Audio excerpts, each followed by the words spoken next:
Hi guys, welcome back to my channel. तो आज के इस वीडियो में जो हम डिस्कस करने वाले हैं वो हमारा प्लांट डेवलपमेंट का सबसे पहला टॉपिक है, जो कि बहुत इजी भी है। ठीक है, तो चलो इस वीडियो में से शुरू करते हैं। तो देखो, जो भी हमें प्लांट डेवलपमेंट में जो भी हमें पढ़ना है, लाइक अभी तो हम बहुत बेसिक सी चीज़ पढ़ रहे हैं जिसमें हम गैमेट का फॉर्मेशन और उसका फर्टिलाइजेशन पढ़ रहे हैं।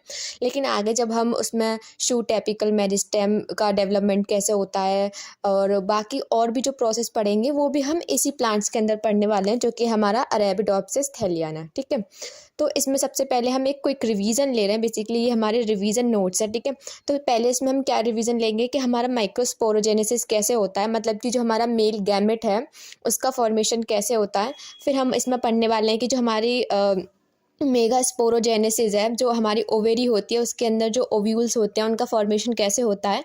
और फिर इनका फर्टिलाइजेशन के बाद इसमें पोलन पिस्टल इंटरेक्शन कैसे होता है वो भी देखेंगे, और इसमें किस किस तरीके के कुछ छोटे छोटे पॉइंट्स हैं जिनसे क्वेश्चन बन जाते हैं। फिर उनका रिवीजन करेंगे एंड देन हम इसके बाद क्वेश्चन प्रैक्टिस करेंगे। ठीक है, तो चलो शुरू करते हैं हम अपने पहला टॉपिक, मतलब सब टॉपिक जो कि है हमारा माइक्रोस्पोरोजेनेसिस है। ठीक है, तो ये एक छोटा सा मैंने डायग्राम ड्रॉ किया है माइक्रोस्पोरेंजियम का। ठीक है, माइक्रोस्पोरेंजियम में ये क्या है, ये हमारे पोलन सैक है और इसमें हमें पता है प्रेजेंट होती है हमारी एमएमसी। अब ये एमएमसी मतलब वही मदर सेल। ठीक है, माइक्रोस्पोर मदर सेल। तो ये जो हमारी माइक्रोस्पोर मदर सेल होती है ये हमारी कैसी होती है, ये डिप्लॉयड कंडीशन में होती है, मतलब कि 2n होती हैं। इनमें फिर मियोसिस होता है और हमें पता है मियोसिस से हमारी 4 सेल बनती हैं जो कि हमारी हैप्लॉयड होती हैं। ठीक है, तो इन केस ऑफ माइक्रोस्पोरोजेनेसिस इसमें ये जो चारों सेल होती हैं वो एक दूसरे के साथ अटैच रहती हैं। ठीक है, और ये किससे अटैच रहती हैं और ये एक स्ट्रक्चर बना लेते हैं जिसको हम बोलते हैं टेट्राड स्ट्रक्चर। ठीक है, फिर एक एंजाइम जो हमारा टैपेटम से निकलता है वो होता है हमारा कैलेज, और वो कैलेज एंजाइम इन चारों जो हमारी जो गैमेट्स बने हैं इनको अलग अलग कर देता है और फिर इस तरीके से हमें 4 गैमेट मिल जाते हैं। ठीक है, तो ये हमारी कंडीशन हो गई माइक्रोस्पोरोजेनेसिस में कि कैसे हमारी एक माइक्रोस्पोर मदर सेल ने हमारे हैप्लॉइड्स गैमेट्स बना दिए। ठीक है, अब इसमें से जो जितने भी 4 हमारे गैमेट्स बने हैं ये इंडिविजुअली हमारे अब कैसे ये एक प्रोसेस को फॉलो कर रहे हैं, अब हम वो देख रहे हैं। ठीक है, अब क्या करेंगे, ये अपने आप को थोड़ा मेच्योर करेंगे और इसमें कुछ इस तरीके का स्ट्रक्चर बन जाता है। हमारा एक जो पोलन हम एक देखते हैं उसका डायग्राम कुछ इस तरीके से बन जाता है। इसमें एक बाहर की तरफ एक्साइन लेयर होती है, जो एक्साइन लेयर होती है ना वो स्पोरोपोलिनिन की बनी होती है। ठीक है, और जो अंदर वाली लेयर होती है उसको हम बोलते हैं इंटाइन, और इंटाइन जो है वो सेल्यूलोज और पेक्टिन की बनी हुई होती है। ठीक है, अब इसमें क्या होगा, ये जो हमारा पोलन है ना इसमें होगा ये माइटोसिस। ठीक है, माइटोसिस होने के बाद ये हमारा 2 न्यूक्लियस का फॉर्मेशन कर देता है। ठीक है, पहला जो न्यूक्लियस है जो हमारा थोड़ा बड़ा साइज में होता है और इसमें जो साइटोप्लाज्म है वो थोड़ा ज़्यादा होता है। ठीक है, ये बनाता है हमारा वेजिटेटिव न्यूक्लियस, और जो दूसरा न्यूक्लियस हमारा बनता है इसमें माइटोसिस के बाद वो होता है हमारा जनरेटिव न्यूक्लियस। तो अब देख लेते हैं कि वेजिटेटिव न्यूक्लियस का क्या काम है, मतलब क्या प्रोसेस करेगा ये आगे चल के, और जनरेटिव न्यूक्लियस हमारा क्या करेगा। ठीक है, तो जो वेजिटेटिव न्यूक्लियस है वो हमारा हेल्प करता है पोलन ट्यूब के जर्मिनेशन में। जब हमारे जो पोलन्स हैं जब स्टिग्मा पे गिरते हैं ओवरी के, तो जो हमारा पोलन ट्यूब का फॉर्मेशन होता है वो इसी वेजिटेटिव न्यूक्लियस के थ्रू होता है। ठीक है, उसके बाद ये जो जनरेटिव न्यूक्लियस है ये जो हमारा एग सेल है उसके साथ फ्यूज कर जाता है, जिसकी वजह से हमारा एक डिप्लॉयड जाइगोट का फॉर्मेशन हो पाता है। तो ये एक छोटी सी समरी थी, इस तरीके से हमने अपना माइक्रोस्पोरोजेनेसिस रिवाइज कर लिया। ठीक है, अब हम चलते हैं अपने दूसरे सब टॉपिक पर, जो कि हमारा मेगा स्पोरोजेनेसिस, मतलब कि जो प्लांट्स के अंदर फीमेल गैमेट होती है उसका फॉर्मेशन कैसे होता है। तो देखो, हमें पता है कि हमारी एक ओवरी का डायग्राम कुछ इस तरीके से होता है, ऊपर स्टिग्मा होती है, फिर इसका स्टाइल होती है, और इस तरीके से हमारी एक ओवरी होती है जिसके अंदर हमारे बहुत सारे ओव्यूल्स प्रेजेंट होते हैं। तो चलो इसमें भी हमने शुरुआत जो करनी है वो वहीं से करनी है अपनी मेगा स्पोर मदर सेल से, और जिनकी डिप्लॉयडी क्या होगी, प्लॉयडी लेवल क्या होगी, वो 2n होगी। ठीक है, फिर इनमें भी सेम माइक्रोस्पोरोजेनेसिस की तरह यहाँ पे भी मियोसिस होगा, मियोसिस से 4 सेल बनेगी। लेकिन जैसे यहाँ पे तो हमारी जो 4 सेल्स बनी थी वो चारों सेल्स इंडिविजुअली आगे आगे मैच्योर हो गई और उन्होंने चल के एक पोलन ग्रेन का स्ट्रक्चर बना लिया। लेकिन यहाँ पे ऐसा नहीं होता है, यहाँ पे थोड़ा डिफरेंट कंडीशन है। तो गाइज यहाँ पे होता क्या है, यहाँ पे आप पहले थोड़ा स्ट्रक्चर देखो ओव्यूल का। ओव्यूल का स्ट्रक्चर हम देखते हैं तो आई होप आपको पता होगा कि जहाँ से हमारा जो पोलन ट्यूब की एंट्री होती है उसको हम माइक्रोपाइल एंड बोलते हैं, और इसके अपोजिट जो दूसरा एंड होता है उसे हम चेलेजा एंड बोलते हैं, ठीक है। तो इसमें क्या होगा कि जब हमारी ये जो 4 सेल्स बन जाती हैं, इसमें से जो 3 सेल्स हैं वो क्या कर जाती हैं, डीजनरेट कर जाती हैं, और ये जो 3 सेल्स हैं वो डीजनरेट करती हैं हमारी माइक्रोपाइल एंड की तरफ से। मतलब यहाँ से पोलन ट्यूब की एंट्री होती है, वो यहाँ से जो 3 सेल्स हैं वो डीजनरेट कर जाती हैं और सिर्फ एक ही सेल बचती है, और कौन सी साइड पे बचती है, वो चेलेजा एंड पे साइड पे बचती है, ठीक है। फिर इस तरीके से हमारी ये जो बची हुई एक सेल है, अब ये क्या करेगी, ये 3 टाइम माइटोसिस करेगी, और अगर ये 3 टाइम माइटोसिस कर लेगी तो ये कितनी सेल का स्ट्रक्चर बना लेगी, ये 8 सेल का स्ट्रक्चर बना लेती है, ठीक है। अब यही जो 8 सेल का स्ट्रक्चर है, ये अपने आप को ऑर्गेनाइज कर लेते हैं और कुछ इस तरीके का एम्ब्रियो सेक का फॉर्मेशन कर लेते हैं। अब इसमें किस तरीके से जो सेल्स हैं वो अरेंज हैं, जरा हम उसको भी देख लेते हैं। देखो ये जो है इधर हमारा चेलेजा एंड है, और इधर की साइड हमारा क्या है, माइक्रोपाइल एंड है, ठीक है। तो चेलेजा एंड की तरफ हमारी 3 एंटीपोडल सेल्स बनती हैं, ठीक है। ये एंटीपोडल सेल्स का जो काम होता है, इनका मेन जो फंक्शन होता है वो होता है नरिशमेंट देना, ठीक है। एम्ब्रियो जो भी हमारा डेवलपिंग एम्ब्रियो होगा उसको नरिशमेंट देना। फिर यहाँ पे हमारी 2 पोलर न्यूक्लियाई बनती हैं, जो कि एक ही सेल मतलब एक सेल के अंदर 2 पोलर न्यूक्लियाई प्रेजेंट होती हैं, जो बिल्कुल सेंटर में प्रेजेंट होती हैं, और इनको हम बोल देते हैं पोलर न्यूक्लियाई, ठीक है।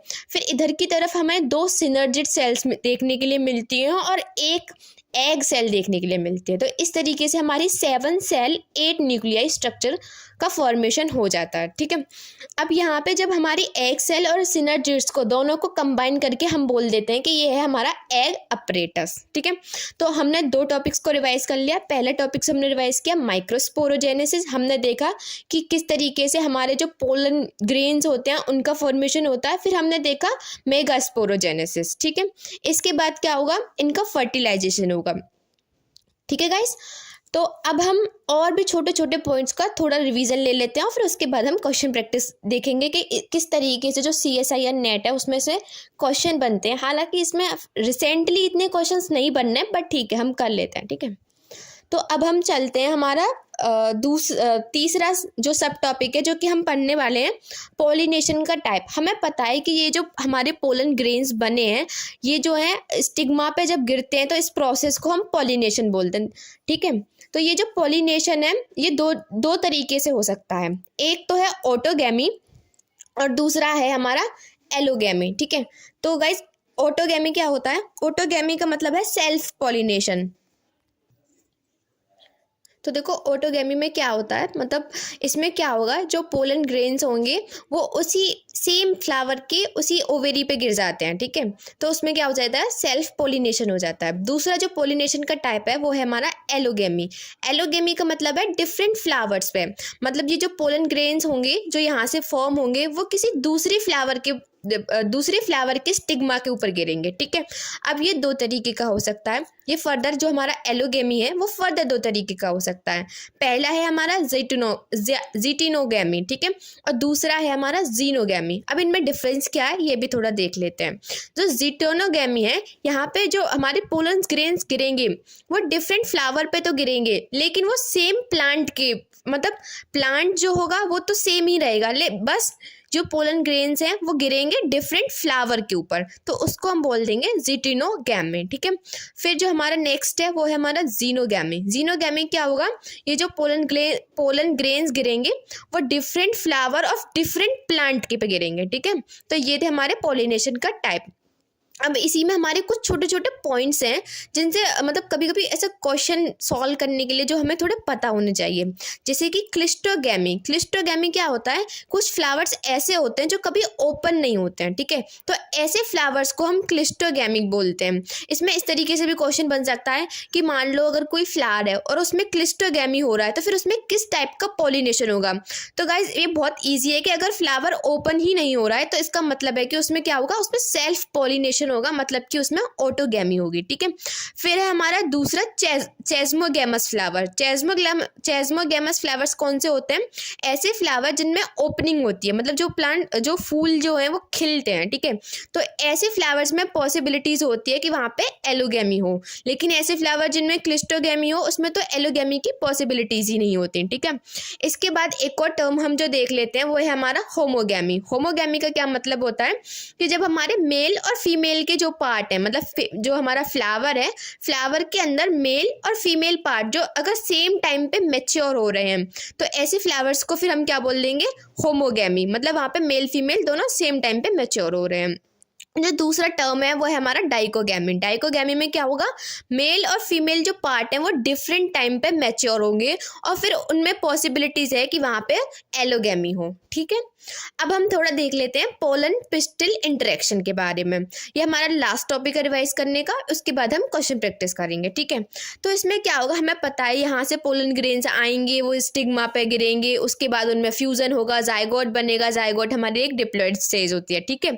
लेकिन इसके अलावा और क्या क्या चेंजेस होते हैं, मतलब फ्यूजन के बाद क्या क्या चेंजेस होंगे, और फ्यूजन होता है तो उसमें किस तरीके से होता है, बस वही देखना है हमें इसमें। तो देखो, जब हमारा फ्यूजन हो जाता है ना, मतलब फ्यूजन होगा उस टाइम पे उनका इंटरेक्शन कैसे हो रहा है, बस उसी को देखना है, ठीक है। तो यहाँ पे क्या होगा, जो भी हमारी जो सिनर्जिड सेल्स हैं, हमारी यहाँ पे ये जो दो सिनर्जिड सेल्स हैं, ये क्या करेंगे, ये डीजनरेट कर जाती हैं। एक जो सिनर्जिड सेल है वो तो पोलन ट्यूब की एंट्री से पहले डीजनरेट कर जाती है, और जो दूसरी सिनर्जिड सेल है वो after the pollen tube entry जो है वो डीजनरेट हो जाती है, ठीक है। इसके बाद क्या है, जितनी भी हमारी ये जो तीनों एंटीपोडल सेल्स हैं ये भी डीजनरेट कर जाती हैं, क्योंकि इनका मेन काम, जैसे एज वी ऑलरेडी डिस्कस, कि इनका मेन काम है न्यूट्रिशन देना। तो ये क्या करेंगे, अब ये एम्ब्रियो को न्यूट्रिशन देना शुरू करेंगे, ठीक है। इसके बाद क्या होगा, जो हमारे यहाँ पे ये दो मेल न्यूक्लियस बने हैं ये भी अब फ्यूज करेंगे, और ये किस तरीके से फ्यूज करेंगे वो भी देखते हैं, ठीक है। तो एक तो हमारे पास एग सेल है, तो एक न्यूक्लियस तो इसके साथ फ्यूज कर जाएगा, और एन मिलके हमारा बना लेंगे जाइगोट, ठीक है। और फिर अभी यहाँ पे जो हमारी सेंटर में जो दो न्यूक्लियस प्रेजेंट है, जिनको हम पोलन न्यूक्लियाई बोल रहे हैं, ठीक है। तो ये इस तरीके से N+N है, ठीक है। तो ये बन गई हमारी 2N, और इसके साथ जब हमारा दूसरा जो न्यूक्लियस है वो फ्यूज कर जाएगा तो ये बन जाएगी हमारी ट्रिप्लॉइड कंडीशन, और जिससे हमारा फ्यूचर में क्या बनेगा, एंडोस्पर्म का फॉर्मेशन होगा। और एंडोस्पर्म का जो मेन फंक्शन होता है वो क्या होता है, जाइगोट का नरिशमेंट करना। तो ये जाइगोट के नरिशमेंट के लिए मतलब इसका एंडोस्पर्म का फॉर्मेशन होना बहुत ज़रूरी होता है, ठीक है। तो यहाँ पे हम बोल देते हैं कि हो गया हमारा डबल फर्टिलाइजेशन। डबल फर्टिलाइजेशन कैसे हुआ कि एक जो न्यूक्लियस है वो तो फ्यूज़ कर गया हमारी एग के साथ, और दूसरा फ्यूज़ कर गया हमारी पोलर न्यूक्लियाई के साथ, ठीक है। तो इसी को हमने बोल दिया कि ये हो गया डबल फर्टिलाइजेशन। अब एक और टर्म है जो हम देख लेते हैं, जो कि है हमारा डाइस्टाइली। डाइस्टाइली क्या होता है कि जब हमारे किसी प्लांट की स्पीशीज़ में, एक ही स्पीशीज़ में अगर दो लेंथ ऑफ स्टाइल्स प्रेजेंट हो, मतलब एक तरीके की हेटेरोगैमी प्रेजेंट हो, तो उसको हम बोलते हैं डाइस्टाइली, ठीक है। तो ये हमारा पूरा एक बहुत ही क्विक रिवीजन था हमारा gametogenesis and fertilization in plants के बारे में। तो चलो अब इसके क्वेश्चंस भी देख लेते हैं। तो चलो अब शुरू करते हैं क्वेश्चंस को देखना, ठीक है। तो जो हमारा पहला क्वेश्चन है वो क्या है, during reproductive development in plants, ठीक है। तो ये कुछ हमारे स्टेटमेंट दिए हुए हैं, और यहाँ पे आपसे पूछा हुआ है कि कौन सा स्टेटमेंट है जो कि हमारा ट्रू है, ठीक है। तो चलो देखते हैं इनका पहला स्टेटमेंट क्या है कि male and female gametes are produce as a result of 2 mitotic division after meiosis. तो क्या ये स्टेटमेंट गलत है? जी नहीं, ये स्टेटमेंट बिल्कुल रॉन्ग है, क्योंकि यहाँ पे 2 माइटोसिस डिवीजन नहीं होते हैं। अभी हमने देखा कि जब हमारा पोलन, जब हमारा पोलन का डेवलपमेंट हो रहा था तो हमने वहाँ पे एक ही बार माइटोसिस किया था, लेकिन जब हमने मेगास्पोरोजेनेसिस, मतलब जो फीमेल वाला मतलब गैमेट का फॉर्मेशन किया था, तो वहाँ पे हमने 3 टाइम माइटोसिस किया था। तो ए स्टेटमेंट क्या है, हमारा रॉन्ग है, ठीक है। ए यहाँ पे दिया है, यहाँ पे दिया है, तो इसके हिसाब से अगर हम देखें तो हमारा बी स्टेटमेंट वैसे भी करेक्ट होना चाहिए। फिर भी हम रीड कर लेते हैं, ठीक है। Vegetative cells in pollen contribute to the pollen development. तो ये बात तो सही है। अभी हमने पढ़ा है कि जो भी हमारा वेजिटेटिव जो न्यूक्लियस हमने देखा था पोलन ग्रेन के स्ट्रक्चर में, वो क्या कराता है, पोलन का डेवलपमेंट, मतलब वही बात है, पोलन ट्यूब का डेवलपमेंट कराता है। तो ये वाला स्टेटमेंट क्या है हमारा, करेक्ट है, ठीक है। थर्ड स्टेटमेंट क्या है हमारा, थर्ड स्टेटमेंट है कि provide nourishment to developing embryo. तो ये वाला स्टेटमेंट तो हमें सही लग रहा है, क्योंकि हमने पढ़ा था कि एंटीपोडल सेल्स जो है वो एम्ब्रियो को नरिशमेंट प्रोवाइड करती हैं। तो बी और सी हमारे करेक्ट आंसर होने चाहिए, ठीक है। तो इसका जो राइट आंसर होगा वो होगा हमारा थर्ड। फिर भी हम फोर्थ ऑप्शन पढ़ लेते हैं कि पोलन ट्यूब जो है वो rupture and release both the male gametes in one of the degenerated synergids. तो ऐसा कुछ तो हमने बिल्कुल भी नहीं पढ़ा। तो जो हमारा राइट आंसर होगा उसका वो होगा हमारा थर्ड, ठीक है। उसके बाद हम सेकंड क्वेश्चन देख लेते हैं कि during double fertilization in plants one sperm fuses with the egg cell and other sperm fuses with. मतलब ये पूछ रहे हैं कि जो दूसरा वाला जो न्यूक्लियस है वो किसके साथ फ्यूज करता है। तो एक तो हमारा एग सेल के साथ फ्यूज कर जाता है और दूसरा वाला किसके साथ फ्यूज करता है, हमारी जो हमारी सेंट्रल सेल्स होती हैं जिनको हम पोलर न्यूक्लियाई बोलते हैं उनके साथ फ्यूज कर जाता है। तो सेकंड का second answer will be correct answer, ठीक है। इसके बाद हम देख लेते हैं ऑप्शन नंबर थर्ड। हमारा ऑप्शन नंबर थर्ड नहीं, क्वेश्चन नंबर थर्ड, ठीक है। क्वेश्चन नंबर थर्ड क्या है कि a few statements on early developmental stages in plants are given below. और सेम वही इसमें हमें करेक्ट ही पूछा है, ठीक है। तो हम पढ़ लेते हैं क्या क्या है कि the cells of flower are diploid in nature. जो भी हमारे फ्लावर की सेल्स होते हैं वो क्या होते हैं, हमारे डिप्लॉयड की नेचर के होते हैं। देखो जनरली तो हमारे सेल्स जो होते हैं फ्लावर की वो डिप्लॉयड ही होते हैं, बस कुछ जो सिर्फ कुछ सेल्स ऐसी होती हैं जो कि मदर सेल होती हैं वो आगे चल के हमारी जो गैमेट बनाती हैं वो सिर्फ हैप्लॉयड होती हैं, बाकी सब तो डिप्लॉयड ही होती है। तो कहीं ना कहीं ये स्टेटमेंट मुझे सही लग रहा है, ठीक है। उसके बाद आगे चलते हैं। Only some specialize cells in reproductive organ वही मतलब फ्लावर की बात कर रहे हैं, अभी हम प्लांट डेवलपमेंट पढ़ रहे हैं। तो undergo meiosis produce haploid cells. तो यस ये वाला जो ऑप्शन है वो भी कहीं ना कहीं सही लग रहा है, ठीक है। इसके बाद देख लेते हैं हमारा जो भी हमारा ऑप्शन नंबर थर्ड है उसको। The haploid sales produce in be above. मतलब बी ऑप्शन में जो भी हमारी हैप्लॉयड सेल्स बनी है उनके बारे में बात हो रही है। Undergo a few normal mitotic cell division. तो हमने देखा था जो हैप्लॉयड सेल्स हैं वो आगे चल के माइटोसिस डिवीजन भी करती हैं। तो ये वाला स्टेटमेंट भी थोड़ा मतलब सही लग रहा है। और देखते हैं कि all the progeny sales produce in be above. मतलब यहाँ पे ऊपर जी इस वाले जो ऑप्शन में जो भी हमारी प्रोजेनी सेल्स बनी है वो डिफ्रेंशिएट हो जाती हैं either in the haploid egg cell और into the haploid sperm cells, ठीक है। तो क्या ये वाला स्टेटमेंट सही है? नहीं, ये वाला स्टेटमेंट सही नहीं है, बिकॉज वहाँ पे हमारी सारी सेल्स जो है वो हैप्लॉयड एग और हैप्लॉयड स्पर्म्स नहीं बना रही थी। अभी हमने देखा था वहाँ पे सिनर्जिड्स, एंटीपोडल सेल्स वो सब भी तो बन रही थी। तो कहीं ना कहीं ये वाला स्टेटमेंट क्या हो जाएगा, वो हमारा रॉन्ग हो जाएगा। तो जो हमारा इसके अकॉर्डिंग हमारा ए बी सी हमारे ऑप्शन सही होने चाहिए, जो कि हमें अपने फर्स्ट ऑप्शन में दिख रहे हैं, ठीक है। तो इसके अकॉर्डिंग जो हमारा राइट आंसर हो जाएगा क्वेश्चन नंबर थर्ड का वो हो जाएगा हमारा फर्स्ट, ठीक है। अब हम देखते हैं question number four. Question number four क्या दिया हुआ है, sperm cell behaviour during double fertilization in Arabidopsis can be listed. इसमें हमें इनकरेक्ट स्टेटमेंट बताना है कि इसमें से कौन सा स्टेटमेंट है जो कि इनकरेक्ट है, ठीक है। अभी तक हमसे करेक्ट पूछे थे, अब इनकरेक्ट पूछ लिया है। तो चलो देखते हैं। पोलन ट्यूब जो है वो burst and discharge sperm cells, कि जो हमारा पोलन ट्यूब है वो बस्ट हो जाता है और उसमें से जो हमारे स्पर्म की जो सेल्स हैं वो डिस्चार्ज हो जाती हैं। तो ये बात तो मतलब सही है कि हमारे पोलन ट्यूब की बस्टिंग से ही हमारे जो पोलन्स हैं वो मतलब निकलते हैं, जो उसमें न्यूक्लियस होते हैं, जो स्पर्म सेल हम बोल सकते हैं, वो हमारे डिस्चार्ज होते हैं। तो ये वाला स्टेटमेंट तो करेक्ट है, ठीक है। आगे देखते हैं।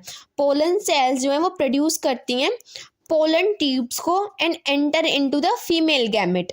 तो ये वाला ऑप्शन भी मतलब सही है कि जो पोलन ट्यूब्स जो निकलता है वो हमारा एंटर कर देता है फीमेल गैमेटोफाइट के अंदर। तो ये स्टेटमेंट भी सही है।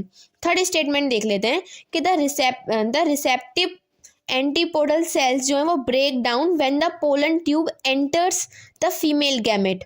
तो ऐसा हमने नहीं पढ़ा था कि जो एंटीपोडल सेल्स है, हमने पढ़ा था कि आफ्टर द फ्यूजन जो एंटीपोडल सेल्स है वो डीजनरेट कर जाती हैं फॉर द नरिशमेंट, ठीक है। हमने ऐसा पढ़ा था, पर हमने ये नहीं पढ़ा था कि पोलन ट्यूब के एंटर के बाद वो हमारी क्या कर जाती हैं, ब्रेक डाउन हो जाती हैं। तो ये वाला स्टेटमेंट अभी हम होल्ड करते हैं अभी, ठीक है। फोर्थ वाला पढ़ते हैं, ठीक है। One sperm nucleus is fuse with the egg cell, ठीक है, एक जो स्पर्म है वो हमारा एग सेल के साथ फ्यूज कर रहा है, ठीक है, अभी तक ठीक है। And the other fuses with the central cell, तो ये वाला स्टेटमेंट भी ठीक है, हमने पढ़ा था डबल फर्टिलाइजेशन होता है, एक जो है वो हमारी एग के साथ फ्यूज करेगा, जो दूसरा वाला जो स्पर्म है वो हमारा सेंट्रल सेल के साथ फ्यूज करेगा, तो ये स्टेटमेंट भी करेक्ट है। तो इसके अकॉर्डिंग जो हमारा राइट आंसर होगा, क्योंकि हमसे इनकरेक्ट पूछा है, तो वो हो जाएगा हमारा ऑप्शन नंबर थर्ड, ठीक है, ये हमारा राइट आंसर होगा। अब चलते हैं हम क्वेश्चन नंबर 5 के ऊपर। इसमें अभी हमें रॉन्ग ही पूछा है, हमसे रॉन्ग स्टेटमेंट पूछी है, हमें बताना है, ठीक है। तो पहला स्टेटमेंट देखते हैं, मेगास्पोरोसाइट, मेगास्पोरोसाइट मतलब वही फीमेल गैमेट की बात हो रही है, develops with in the megasporangium of the ovule. तो ये वाली बात तो सही है कि जो हमारी मेगास्पोर्स मतलब जो फीमेल के गैमेट्स हैं वो मेगास्पोरेंजियम में डेवलप होते हैं, ठीक है, दिस इज करेक्ट। हमसे रॉन्ग पूछा है, मेगास्पोरोसाइट जो है वो अंडरगो करती है मियोसिस के, तो टू प्रोड्यूस 4 हैप्लॉइड मेगास्पोर्स। तो हाँ, ये वाला स्टेटमेंट भी हमारा सही है, क्योंकि जब मियोसिस होती है तो मियोसिस से जो 4 हैप्लॉइड सेल्स हमने देखी थी, 4 हैप्लॉइड मेगास्पोर्स बन रहे थे, उसमें से जो 3 है वो डीजनरेट हो रहे थे, सिर्फ एक ही बच रहा था, ठीक है, तो ये वाला स्टेटमेंट भी करेक्ट हो जाएगा। अब है all the 4 megaspore undergo several mitotic division to form female gametophyte in the most angiosperm. तो ये वाला स्टेटमेंट तो बिल्कुल करेक्ट है, मतलब इनकरेक्ट है, सॉरी रॉन्ग है, क्योंकि मैंने अभी बताया कि सिर्फ एक बचता है और बाकी 3 जो होते हैं वो डीजनरेट हो जाते हैं, ठीक है, तो इसके अकॉर्डिंग ये हमारा आंसर होना चाहिए, क्योंकि ये रॉन्ग स्टेटमेंट है, ठीक है। 4th स्टेटमेंट देख लेते हैं कि जो फीमेल गैमेटोफाइट होती है वो हैप्लॉइड होती है, ठीक है, तो ये भी बिल्कुल करेक्ट है, हमें पता है एन और एन मिलके ही हमारे 2n बनाएंगे, तो जो फीमेल है वो भी हैप्लॉइड होगी और जो मेल होगा वो भी हैप्लॉइड ही होगा, तो इसके अकॉर्डिंग जो हमारा राइट ऑप्शन हो जाएगा क्वेश्चन नंबर 5 का, वो हो जाएगा हमारा 3rd, ठीक है। चलो अब आगे के और क्वेश्चन देखते हैं। तो चलो देखते हैं, अब हम अपना क्वेश्चन नंबर 6 को देखते हैं, ठीक है। क्वेश्चन नंबर 6 में क्या है कि in certain plants the mechanism where the timing of anther dehiscence and the stigma receptivity do not coincide to avoid self pollination is called. तो बेसिकली वो इसी में मतलब वही जो मैंने अभी आपको बताया था ना, ये क्या बोल रहे हैं कि जो हमारी एंथर है वो बर्स्ट हो रहे हैं और जो स्टिग्मा पे मतलब स्टिग्मा जो है वो मैच्योर हो रही है, अगर उनकी टाइमिंग मैच नहीं कर रही है, क्यों, बिकॉज वो अवॉइड करना चाह रहे हैं सेल्फ पोलिनेशन को, तो इसको हम क्या बोलेंगे, ठीक है। तो हमने पढ़ा था एक होमोगैमी और दूसरा पढ़ा था हमने डाइकोगैमी। तो होमोगैमी क्या होती है हमारी, होमोगैमी होती है जब मेल और फीमेल पार्ट सेम टाइम पे मैच्योर करते हैं, ठीक है, तो इसका जो राइट आंसर हो जाएगा वो हो जाएगा हमारा ऑप्शन नंबर 1 डाइकोगैमी, क्योंकि यहाँ पे मेल और फीमेल पार्ट डिफरेंट टाइम पे मैच्योर करेंगे, ठीक है। फिर क्वेश्चन नंबर 7 देखो, ये तो मैंने नोट्स में मतलब इसी क्वेश्चन से ऐड किया था टू बी वेरी ऑनेस्ट, कि डाइस्टाइली क्या होता है। तो डाइस्टाइली मैंने बता दिया था आपको क्या होता है, ये डाइकोगैमी नहीं है, हेटेरोगैमी नहीं है, ये क्या होता है कि जब हमारे मतलब एक ही प्लांट की स्पीशीज में जब 2 लेंथ की स्टाइल आपको पता होगा, स्टिग्मा स्टाइल ओवेरी, ये हमारे ये जो हमारी फीमेल गैमेट होते हैं उसके पार्ट्स होते हैं, ठीक है, फ्लावर के अंदर, तो अगर उसमें 2 लेंथ की स्टाइल्स प्रेजेंट हो तो उसको हम डाइस्टाइली बोलते हैं, और ऑफ कोर्स ये क्या हो जाएगा, हम एक तरीके का हमारा हेटेरोगैमी हो जाएगा, तो इसका जो राइट ऑप्शन होगा वो बी और डी होना चाहिए, ठीक है, तो जो कि हो जाएगा हमारा जो ऑप्शन नंबर 4 है, ठीक है। अभी जो हमारा 8th क्वेश्चन है उसको देखते हैं। 8th क्वेश्चन में क्या हमसे पूछा है, ठीक है, तो हमारा जो 8th क्वेश्चन है उसमें क्या है, the development of anther and male gametophyte is highly conserve, ठीक है, अमंग द एंजियोस्पर्म। अच्छा, इसमें क्या है कि इन्होंने कुछ हमें सीरीज ऑफ इवेंट दिए हुए हैं और हमको क्या है, हमको उन्हें अरेंज करना है, ठीक है, करेक्ट सीरीज हमें बतानी है इनको इवेंट की, कि पहले कौन सा इवेंट होगा, फिर उसके बाद कौन सा होगा, ठीक है, वो हमें अरेंज करने हैं। तो पहले हम ऑप्शन पढ़ते हैं और फिर उसके अकॉर्डिंग देखते हैं कि कौन सा ऑप्शन हमें ऐसे लग रहा है कि पहले आना चाहिए, कि microsporogenesis in pollen sac to produce tetrad structure, ठीक है, asymmetric division forming immature pollen grain, ये तो मुझे लग रहा है कि लास्ट में होना चाहिए कुछ, archespore division of generative cell to form 2 sperm cells, callose का डाइजेशन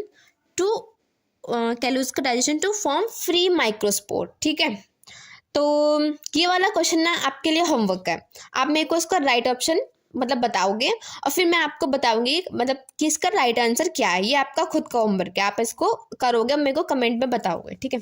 तो अभी हम नाइन्थ वाले क्वेश्चन पे चलते हैं कि which of the following statement regarding double fertilization is correct. हमें इसमें करेक्ट बताना है कि जो सेम स्पर्म है वो same sperm cell fuses with both egg cells and the central cell, कि जो सेम स्पर्म है वो फ्यूज कर जाता है एग सेल के साथ भी और सेंट्रल सेल के साथ ही। मतलब एक ही स्पर्म है और वो फ्यूज कर रहा है एग सेल के साथ और सेंट्रल सेल के साथ। तो क्या ये स्टेटमेंट आपको करेक्ट लग रहा है? नहीं भाई, मुझे तो इनकरेक्ट लग रहा है, क्योंकि दो स्पर्म होते हैं, एक फ्यूज करता है एग के साथ और एक करता है सेंट्रल सेल के साथ। तो ये वाला ऑप्शन इनकरेक्ट है, ठीक है। अब क्या है, 2 स्पर्म है जो कि फ्यूज कर रहे हैं एग सेल के साथ, मतलब दोनों के दोनों स्पर्म है वो एग सेल के साथ फ्यूज कर रहे हैं। तो ये वाला स्टेटमेंट भी गलत है, हमें पता है ऐसा कुछ नहीं होता। फिर क्या है, 1 स्पर्म है जो कि फ्यूज कर रहा है एग सेल के साथ और दूसरा जो है वो फ्यूज कर रहा है हमारी सेंट्रल सेल के साथ। तो ये वाला स्टेटमेंट बिल्कुल करेक्ट है। तो इसका राइट आंसर जो होना चाहिए वो ऑप्शन 3 होना चाहिए, ठीक है। 4th वाले में क्या है कि 2 स्पर्म है जो कि फ्यूज कर रहे हैं सेंट्रल सेल्स के साथ। ऐसा नहीं है, एक स्पर्म फ्यूज करेगा एग सेल के साथ जिससे बनेगा डिप्लॉयड जाइगोट, और एक स्पर्म जो है वो फ्यूज करेगा हमारी सेंट्रल पोलर न्यूक्लियाई के साथ और उससे बनेगा एंडोस्पर्म जो कि 3n होता है, ठीक है। अभी इस टॉपिक का जो हमारा लास्ट PYQ है वो भी हम सॉल्व कर लेते हैं, जो कि लास्ट 2020 में पूछा गया था, ठीक है। इसमें क्या पूछा गया है, ऑटोगैमी रेफर्स टू। तो ऑटोगैमी और एलोगैमी हमने पढ़ा था पॉलिनेशन के टाइप में। तो उसमें हमने पढ़ा था कि ऑटोगैमी क्या होती है, सेल्फ एबॉर्शन ऑफ गैमेट्स, ठीक है। फ्लावर फेलिंग टू ओपन, नहीं ये तो हमने क्लिस्टोगैमी और चीजोगैमी में पढ़े थे कि फ्लावर कब ओपन होता है, कब वो मतलब ओपन नहीं होगा, ठीक है। सेल्फ पॉलिनेशन ऑफ फ्लावर, हाँ ये बिल्कुल सही होगा, क्योंकि हमने पढ़ा था कि पॉलिनेशन में के टाइप में जब सेल्फ पॉलिनेशन होता है तो हम उसको बोल लेते हैं ऑटोगैमी, ठीक है। तो जो इसका जो राइट आंसर होगा वो हो जाएगा हमारा 3rd, ठीक है।